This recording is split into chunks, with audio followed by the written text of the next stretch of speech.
Okay, good morning, everyone. Looks like we can go ahead and get started. Welcome to AIMI Grand Rounds, a monthly seminar series hosted by the Stanford Center for Artificial Intelligence in Medicine and Imaging, which takes place on the fourth Tuesday of every month. My name is Akshay Chaudhary. I'm an assistant professor in radiology and biomedical data science and the interim division chief for the IBIS section in radiology. Before we jump into our speaker for the day, I just wanted to give a little bit of an overview of the AIMI Grand Rounds series. The purpose of AIMI Grand Rounds is to really feature interdisciplinary lectures from experts in medicine, engineering, and other fields that really highlight AI research being conducted in our clinical departments at Stanford. We also want to share cutting edge AI research methods and their clinical applications that are being developed in healthcare. And last, but certainly not the least, we really want to raise awareness of AI capabilities across our physician colleagues. We really hope that these AIMI Grand Rounds can bring together a community of physicians and scientists who are creating new methods for developing, evaluating, and deploying machine learning systems. A full schedule for the future Grand Rounds is posted on the AIMI website. You can view it in the link that was just dropped in the chat. And just as some announcements for next month's years, we'll be joined by Dr. Shreya Shah. We'll be talking about evaluating generative AI implementations in healthcare. Before we get started with our speaker, just a few housekeeping announcements too.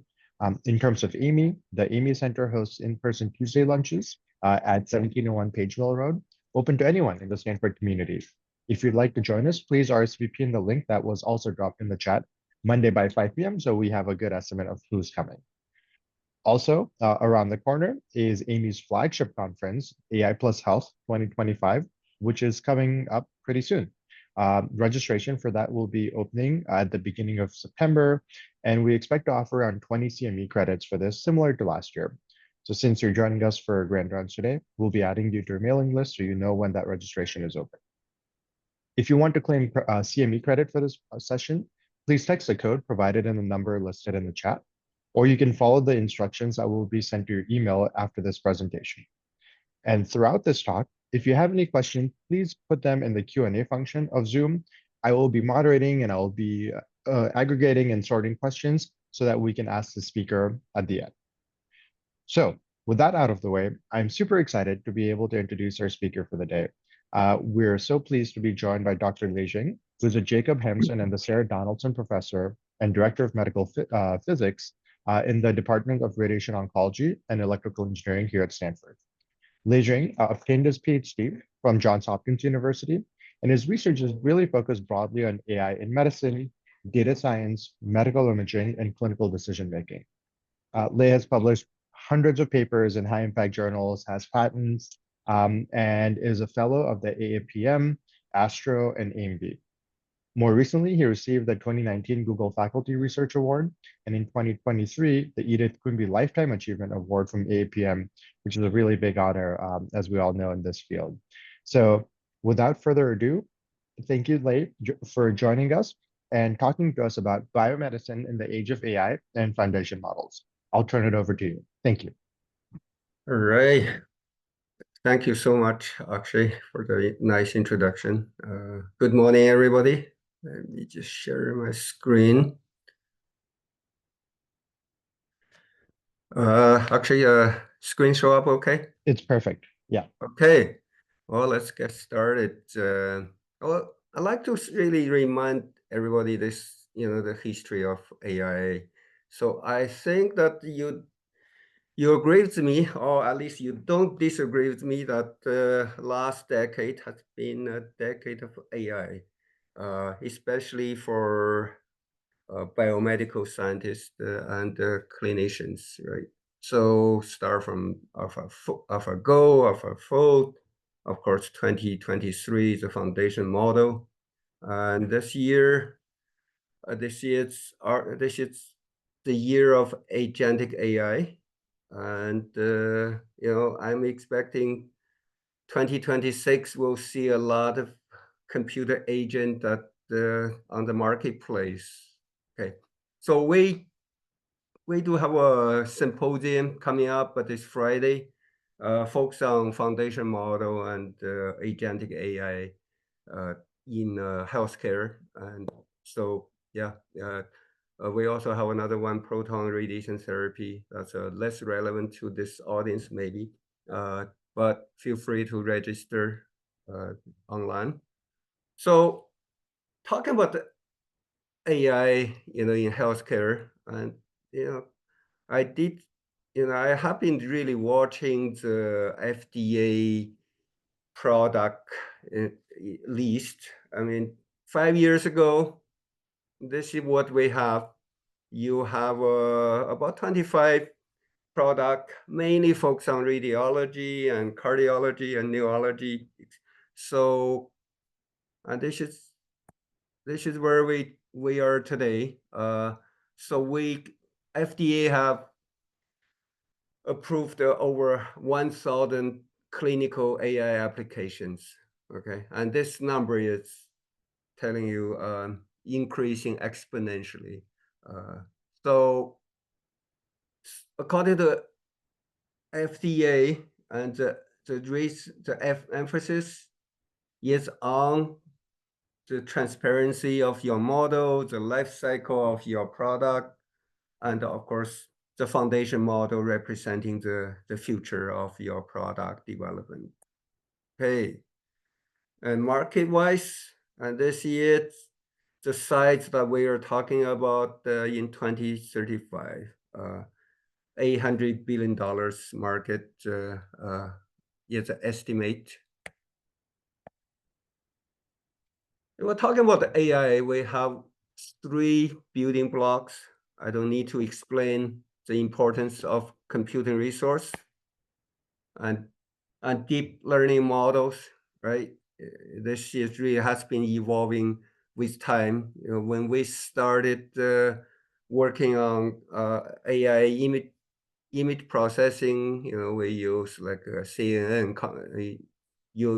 CNN. And at that time, even the UNet was not published yet, and of course the UNet, the ResNet, you just name it, and the latest, foundation, the transformer, and I think the latest is really the so-called longformer, which has a much longer token size as compared to the original transformer, and so that you can really take into account the correlation between the tokens.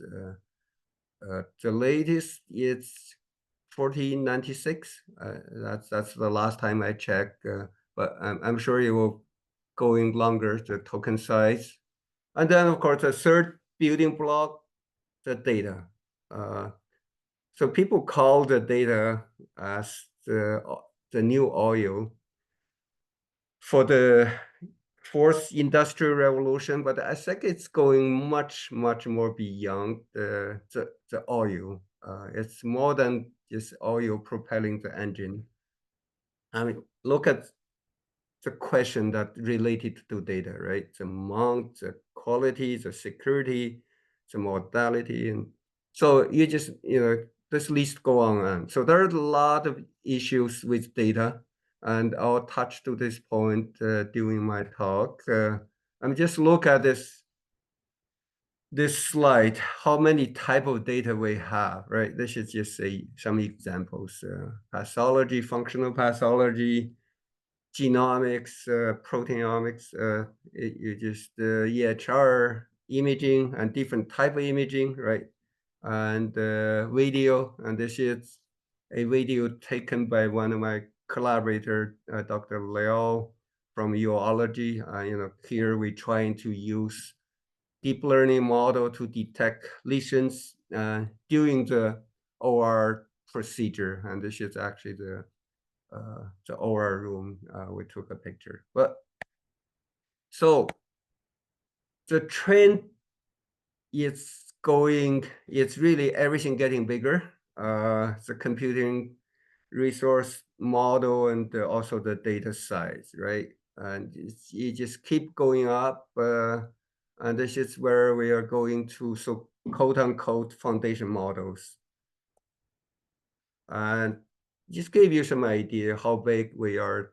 And this is really, in terms of parameter space, you're talking about terabyte parameters, and the size is really going up to 1 petabyte, right?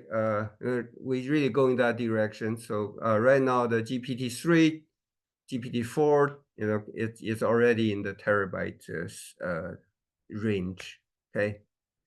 Well, unfortunately, the foundation model has very little foundation. It really is. I mean, look at this. It's pretty much I call the foundation of foundation model. And this is a study, very nice study, published in arXiv by OpenAI group. And you can see that when you increase the size of data, the token, and increase the parameter of your model, and the loss decreases, right? The loss go down linearly on a logarithmic scale, and of course the computation going up significantly. So this actually also provides some guideline when you train your foundation model. For instance, if you want to train a large language model or any foundation model, you really need to check whether you reach, your performance, the loss function, right? Which is a difference between predicted value and the actual the ground truth value decrease with the size of data, with the parameter of data, and before you actually putting all the data into your model. So this is typically what we do it. We slightly increase, use a small number data, and then increase until we reach to the linear increasing zone, so that that you are on the track. Okay, so you go to the Hugging Face today. Almost like every week there's some new foundation model coming up. You look at the so-called the high impact journals. There are just a lot of them every week, every month. There is something new. This is the physics community doing the particle physics, and this is one of my former student Yin. So she published a medical vision journalist, and drug design and drug repurposing, right? So almost like every field is trying to increase the size of data and the size of their model. And this is a model for single cell biology. It's called the gene former. It was the first single cell a large foundation model published in the field. So we actually retrained this model. So this model has 30 million single cell sequencing data of different disease site, different site, and then the model itself is fairly simple. It's just a regular transformer, and it took roughly take about over a month to train on our GPU workstation. And but of course, what we are doing on this front is try to come up with a data efficient, computation efficient foundation model. So you don't need, let's say, 30 million single cell data, right? So, but foundation model has a lot of problem. This is a study by a group from Oxford and also DeepMind or Microsoft. And what they found is, if you're really just using the foundation models, for instance, the gene former or single cell GPT, SCGPT, to do a zero-shot calculation, and the prediction performance is even worse than conventional machine learning, like PCA or R-Tree or XGBoost, etc. So the deployment of foundation model really need to be cautious because, these days, it's not uncommon to see some, lab just taking a, million or 10 million data and then just start calling it foundation model. So there are a lot of foundation. There's a lot of, pitfalls, and the people need to really watch. Unfortunately, this is a foundation model, image foundation model by Sam, originally proposed by Sam, by the Meta. It's called the segment anything model. So the model was trained by using 11 million natural images, and Meta made it open source. And then later on, the University of Toronto group added some medical image. I think it's over 10,000 CT image, and then make it a MedSam. And this model, if you want to use this model, you have to select the region of interest, right? Which is really manual process. And if your region of interest is accurate, for instance, if you want to segment the liver, you have to really make it cover the entire liver. And otherwise, you don't get very good result. You can see here, this is if you just use a rough region of interest, the segmentation performance is really bad. You can see even here, right?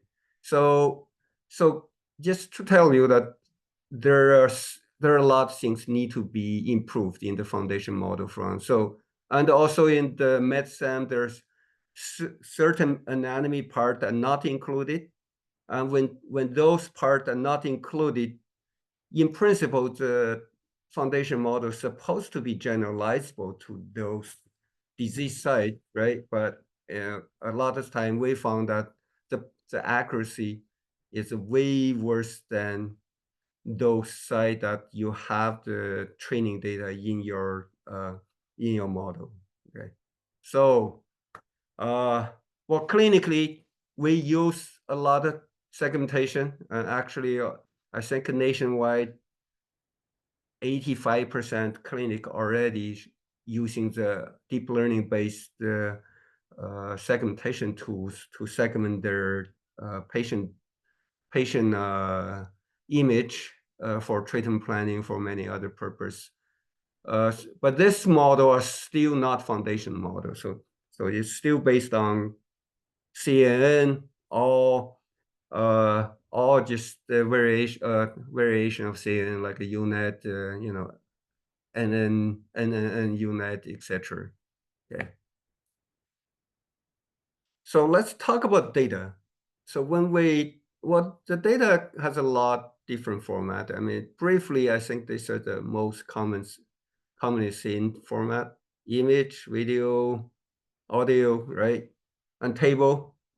So tabular data, all the omics, clinical trial. So those are the tabular data. And language, of course, I don't need to explain this, all the LLM or NLP algorithm, and also the graph.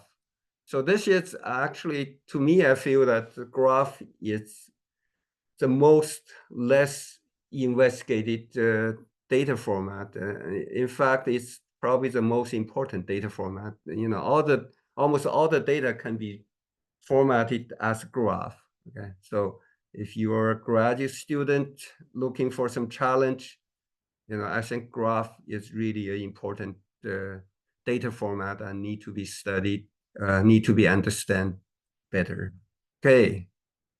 Well, imaging. Well, when we talk about imaging, there are two type of problem, a big class. One type is I call, image analysis and image synthesis, right? For instance, if you want to denoise the image, denoise a photo, right? That's image processing. So in this type of application, the input data and the output image are in the same domain, right? So it's pretty much you talk about the same image, but they are just slightly modified. And, denoise your photo and super resolution, right? If you want to generate a high resolution image from low resolution image, and this is both input and output are in the same domain. And generative models, right? So those models also working in the same domain. You have a noisy image, you want to, like a diffusion model, so that you end up with another image. I just give you example. So this is our radiation therapy dose calculation, to calculate high resolution dose distribution based on some, highly accurate physics model. That take a long time. And so we were able to really calculate in a low resolution and then use super resolution approach to enhance, to get a high resolution dose distribution, right? So this type of application you can find in medical and bioscience very often. The other type is what I call the image reconstruction. So the input data and the output data are in different domain. So what do I mean here? Look at here. This is a CT image. Your input, it's measurement data, right? It's come from it's a projection, pretty much the projection from 0 to 360 degrees surround the patient, but it's a projection data. And then your output is a 3D image. So you really transform the format of the data. So there is a so-called image reconstruction process. So this type of data processing it's interesting scientifically for sure, and also it's very challenging. Well, yeah, we have so this is another type of CT scanner in our clinic. You have an X-ray here, the flat panel here, and then you can rotate the gantry to collect the data, to get the data like this. So to give you some example of image reconstruction. So this is a CT image reconstruction with a very sparse data collection. And if you go here, normally the CT scanner or the cone beam or fan beam CT scanner, you need roughly about 1,000 projection, or pretty much every 1 degree angle you need 1 to 2 projection measurement. A lot of radiation dose, and a lot of data acquisition time, right? So that's why that's actually increased the cost of your scanner, because when the data acquisition speed going up, there are a lot of things go up, not linearly. The electronics, the radar, right? So we did this work really to show that you can push. You don't need, let's say, 1,000 projection. In fact, in this particular study, we just used the one projection and plus prior knowledge. We can get the 3D volumetric image. So this is the conventional regime, and this is a lot of people familiar with this so-called the regularized reconstruction, compressed sensing, etc. And then this is the deep learning domain.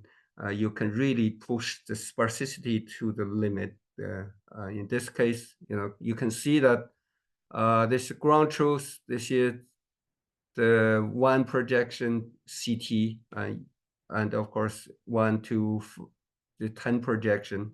So you can see a slightly improvement when you increase the number of projection.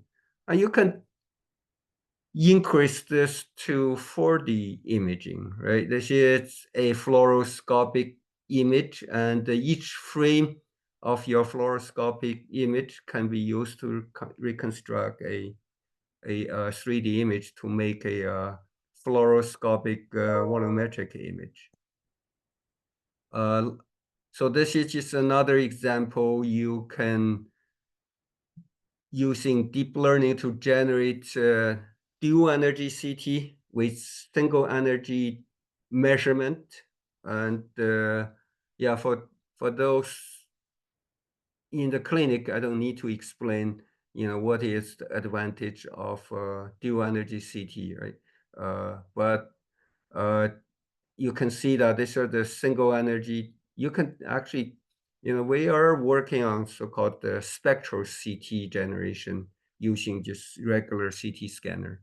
Okay, so and this is actually a very this is something that you very interesting to me because in this work we did a hybrid CT and MR imaging. So what I mean, this is the conventional imaging modality, right? If you want to take MR, you go to MR scanner. You want to get to CT, you go to the CT scanner.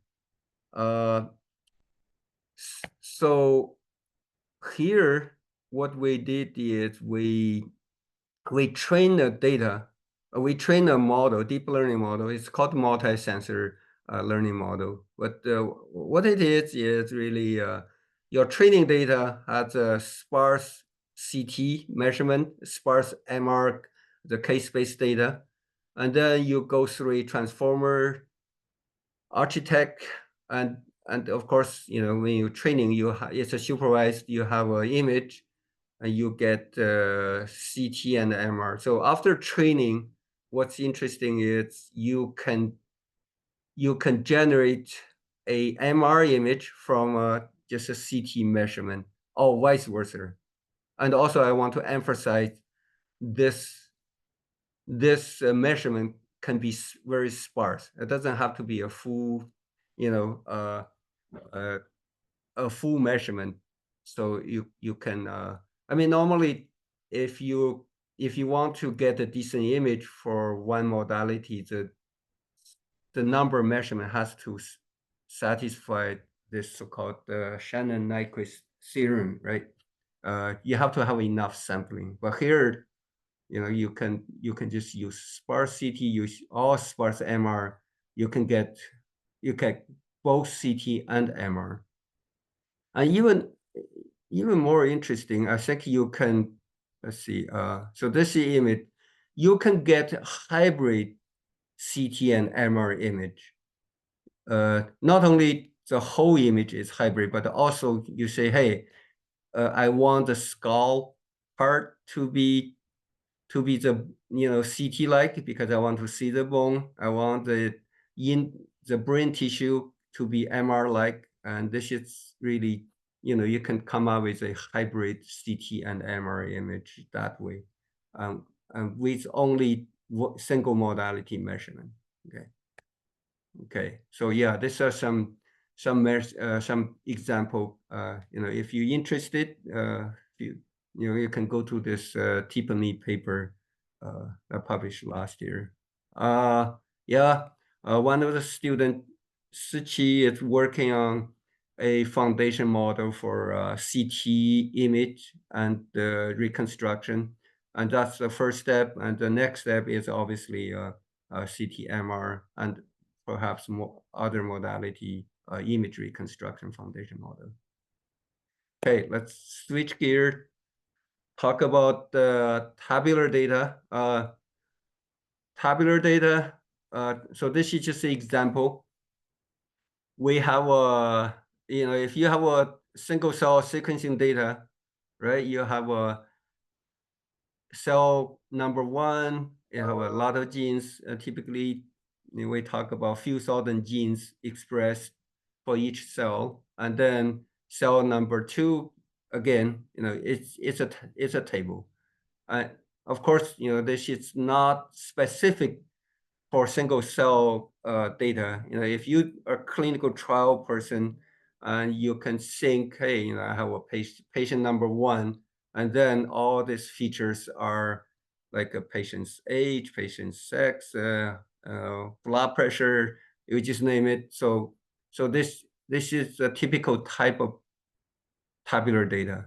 So for tabular data, the deep learning actually doesn't work that well. The conventional deep learning, a lot of people tried. Most people really, get conclusion. Sometimes I get better results. Most time I don't. Right. So why? So we started by asking what's going on, right? Why deep learning doesn't work well for tabular data? It turned out that I think we found that the tabular data don't have any semantic meaning. It's not like a language, right? If I have a sentence, so there is a relationship between the word. But when you have a tabular data, let's say this is a big vector, but this sequence doesn't mean too much to the computer. All right. So that's that's one of the reason. And that's why, the transformer later on gave you, slightly better result. A lot of people using transformer, but problem with transformer, you need huge amount of data to really to let the algorithm to converge. So transformer need help. I'm just give you example. So this is the same set of data. One is the image. You can see that there is some contextual information. But if you just randomize it, you get this set of data. If you input this data to any deep learning model, I don't think you will get a good result, either classification or regression or anything, because there's no structure in your data, right? So inspired by this observations, we came up, we say, hey, if I have a single cell sequencing data, can I convert that into an image, right? Of course, this conversion has to be guided by some biology or physics knowledge. So the guidance here is I want the spatial pattern to reflect the gene-gene interaction. Okay. So because the genes are correlated in the tabular data, right? If you have a clinical trial, so there is some correlation between the features. So we want to use the spatial distribution of the features to reflect the gene-gene interaction. So long story short, I'll give you some example. And these are different type of cell. After the conversion, you can see the keratinocyte and the basal cell epidermis. I mean, they look very different. And these are the different type of stem cell, immature B cell and then later pro B cell. You can see that they look very different. So at this stage, if you want to classify your single cell data, you don't need deep learning. You can classify them by your eye, right? So of course, if you add some convolution neural network, okay, this like each cell, this cell one, cell two, you convert them into a map.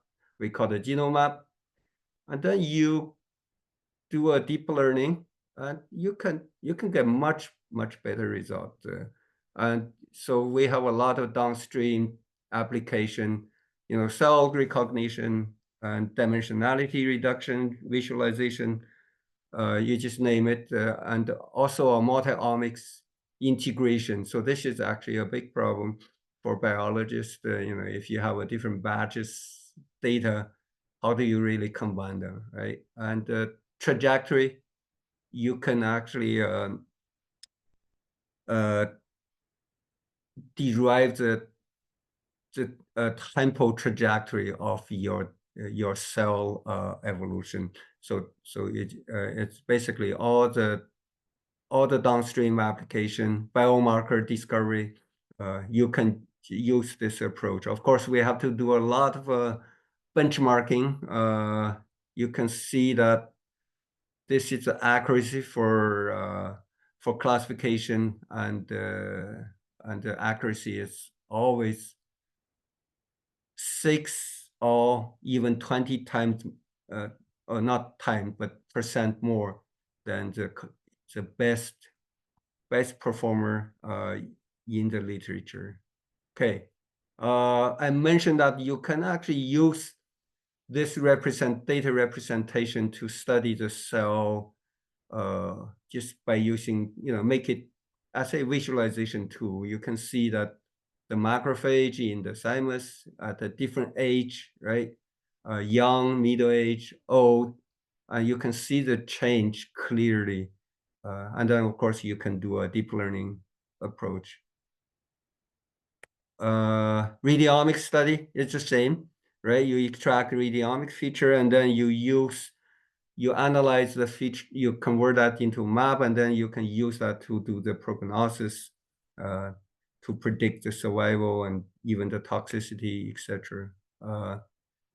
So this year it's a interesting study. So this year, I don't know how many of you are biologists, but if you are, you're probably familiar with the cybersort from one of our faculty in biomedical data science, and Aaron Newman. And so that cybersort, the idea is really you have a bulk sequencing data, and then you want to decompose them into the single cell component, right? You want to see which their single cell sequencing data. So we did the same thing. So that work was done on the raw data domain using a statistical approach, but we did the same thing using the deep learning approach and using the image representation of the data. So it's just one small step further, but it's interesting because you can visualize the whole calculation process, right?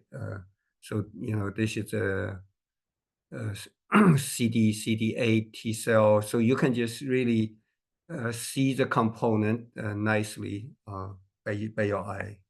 Okay. Yeah, the same technique is applicable for spatial and temporal data. In the functional MRI. So,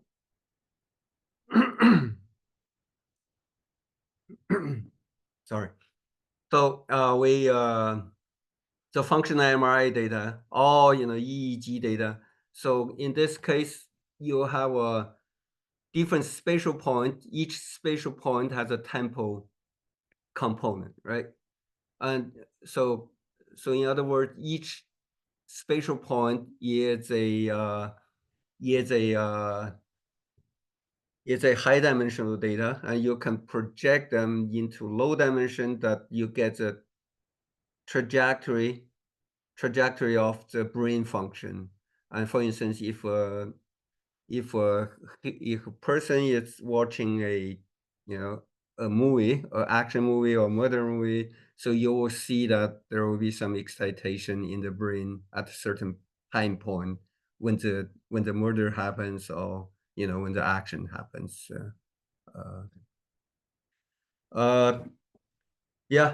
So the same technique is also applicable to spatial transcriptomics data. I know a lot of biologists are interested in this topic. So the complication here is, you have a cell and cell interaction. That basically the different type of cell have an interaction, and also you have a spatial interaction, right? So we can come up with a one channel dealing with this gene-gene interaction, just like what I showed you before, and the other channel, it really take into account the spatial component, so you can actually deal with this spatial transcriptomics data very nicely. And there's just some example. the student who work on this has almost done with the paper, and then she found a job. So I think she just really tried to finish the paper in her spare time. And this work is by one of the postdoc, Xiaohan, and she is really try to align the pathology data with the spatial transcriptomics data, and this is a well-known problem, right? But no unique solution. There are a lot of people work on this, because both are you have a histology data and then spatial transcriptomics data. It's natural really to combine the full knowledge. So we are using the foundation model to extract the spatial data, to track the feature data from each one of the type of data, and then align them in the hyperbolic space so that you can really make a better decision this way. Again, so this is some example, the alignment. So you get a much better alignment by using the foundation model to extract features and then to really align them, not in a regular 2D space, but in a hyperbolic space. Okay, well, language model, my time is up. Yeah, I just gave you a quick example application in the clinic. So this is the work done by Shen, Oscar, and together with James. So we use ChatGPT plugin to to evaluate a radiation therapy treatment plan. So today in the clinic, this treatment plan is evaluated by physician.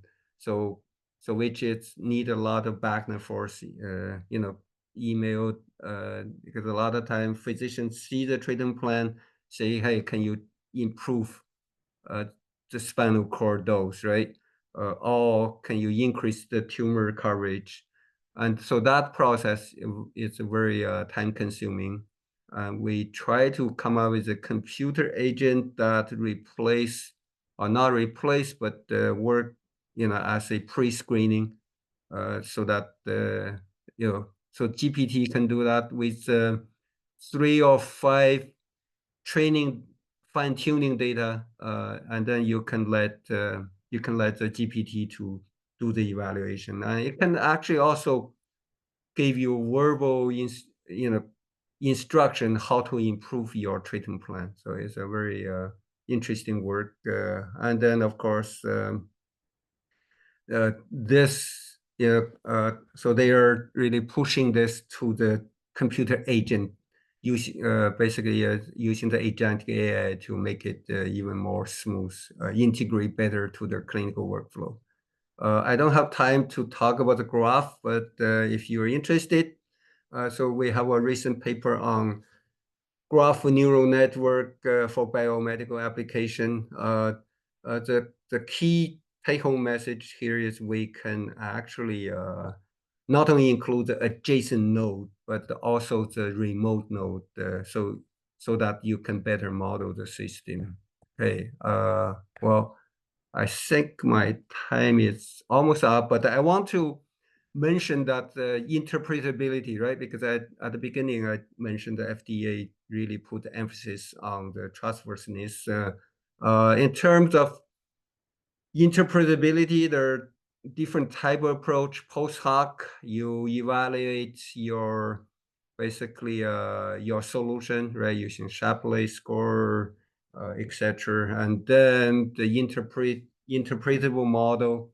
So those are just really you select. If you really want highly interpretable, maybe you should go back to the decision tree or linear model. The visualization.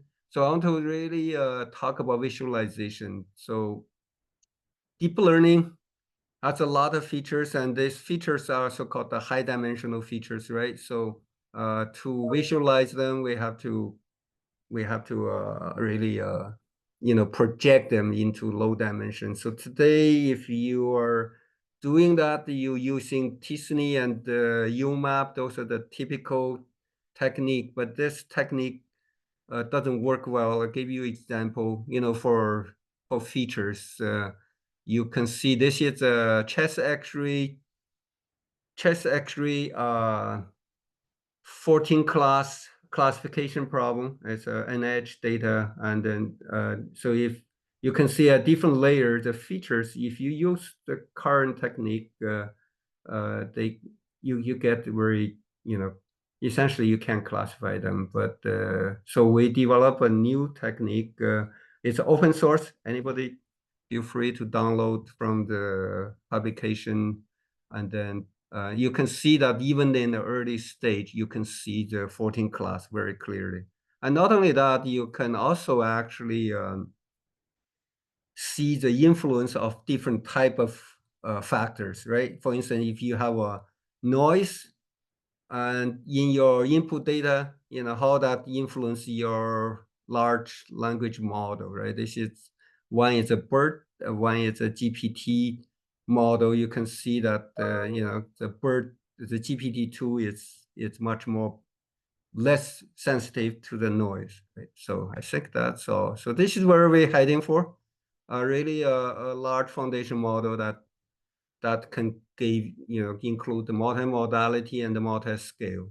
Okay, and of course we're still far from there, but I think we're making progress. But going forward, I mean, not only increase the size of the data, but I feel that physics and biology knowledge need to be included in the modeling process. And also, things like the visualization, we need to understand the model better before we really just brute forcefully increase the size of data and the size of parameter, right? So yeah, here's my summary. I think you agree that the AI is changing the landscape of biomedicine. And I emphasize that prior physics, biology knowledge are very, very important. And the foundation model application really need help from biologists, from physicists. And of course, the future is really going to multimodality, multi-scale application. I'd like to thank my colleague and my student. Also, this is the teamwork we always do. Okay, thank you. That was fantastic, Lei. Thank you so much for giving us such a great summary of all the different applications that these foundation models can have and really walking us through all the different data types that are actually used to train these models. We have a few questions that I'd love to go over that were put in the Q&A. And maybe one question that we can start off with is asked by Amin, who's asking whether you might be able to comment on how some of these methods actually get translated into the clinic. What are the steps that really entail taking a model that has high performance, is published, and then actually getting it integrated into the clinic? Would you be able to walk us through that? Yeah, well, that's a great question. The answer is yes and yes. We have in the early days of deep learning, before the commercial product came out on the market, become robust enough, we actually launched our own segmentation tool to the clinic. And so that was used, I think, for many cases. So we started with head and neck, and our chair, Dr. Kunli, and also Michael Jansheimer. So those are the physicians.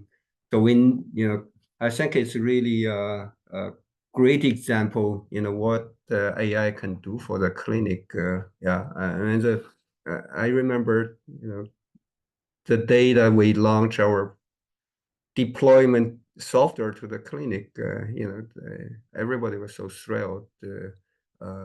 Yeah, so of course, when you have a software in the clinic, it need a lot of support, right? So I mean, that's something that for the basic scientists that they may not realize.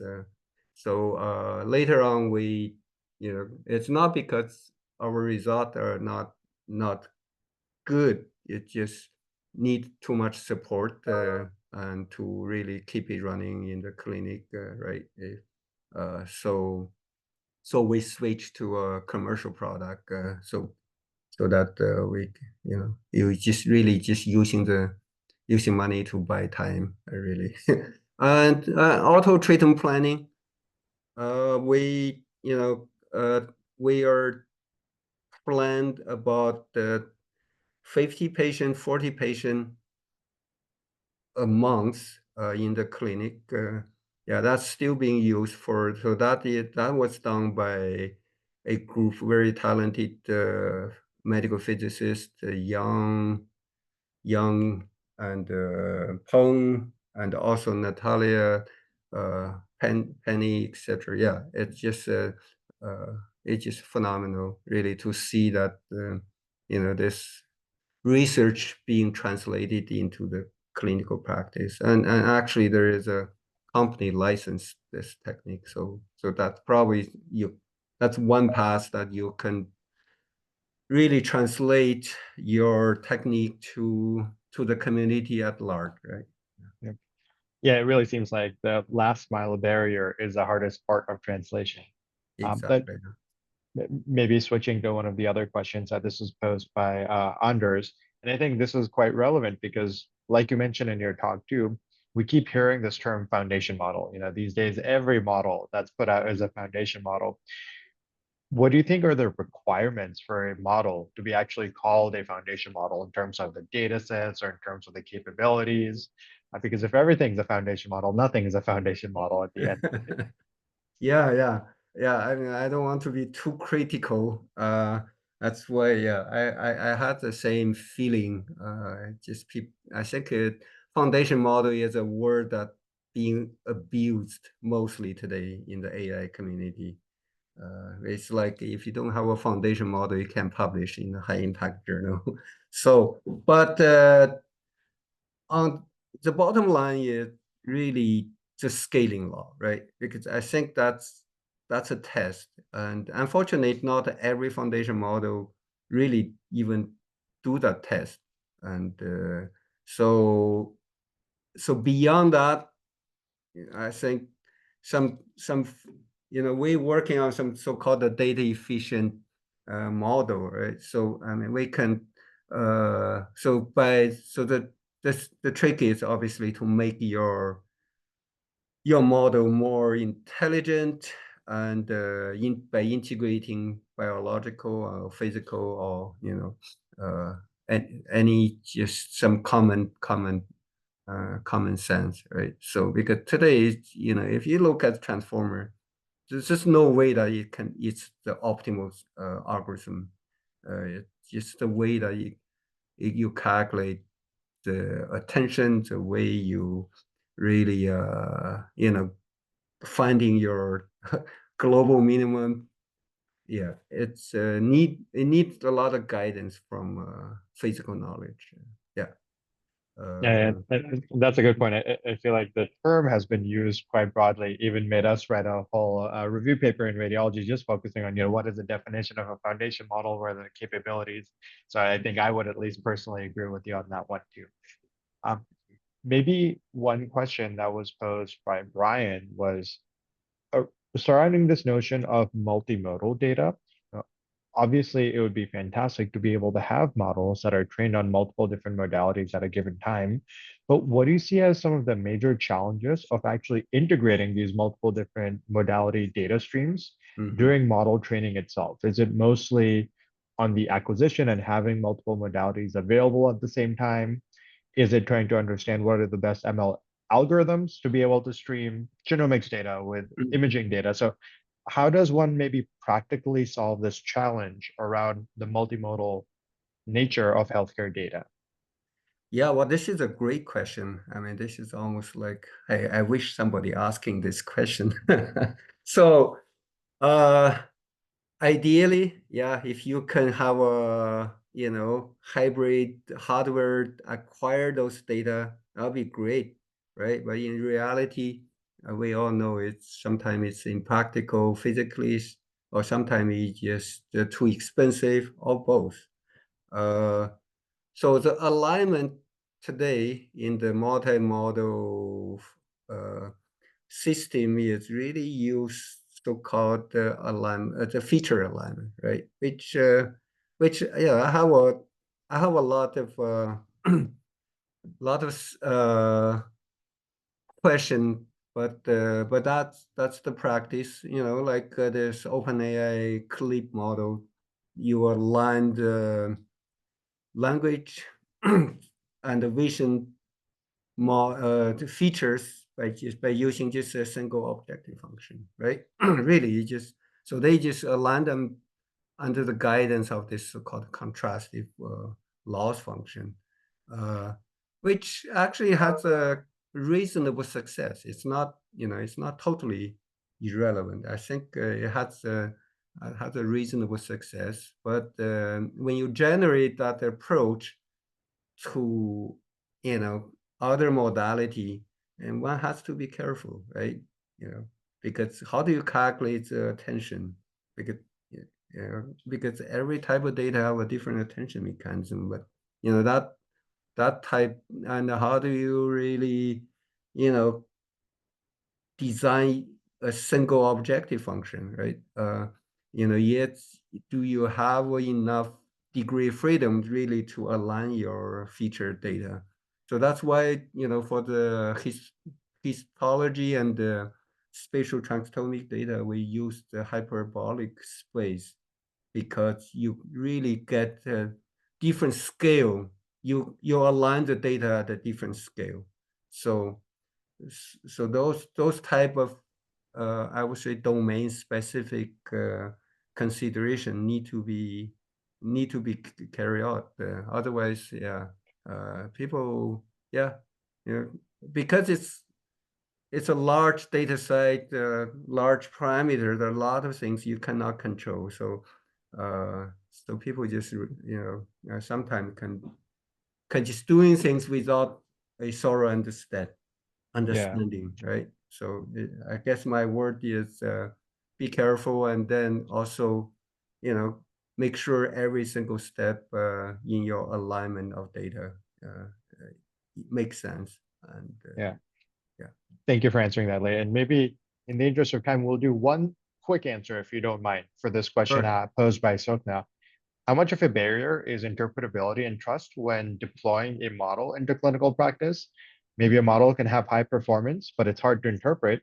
Is that okay? Or do you need to have both performance and interpretability? Maybe a quick answer, if you don't mind. Wow, wow, A hard yeah. question to give a quick answer to. No, this is a great question.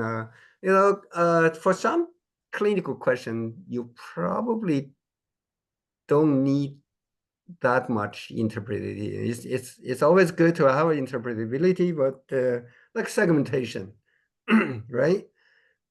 Because you know what is the shape of the liver, and if there's something wrong, you can tell. So in that case, I think it's important to have a quality assurance, right? You either use another AI agent to quality assurance, or you use a human.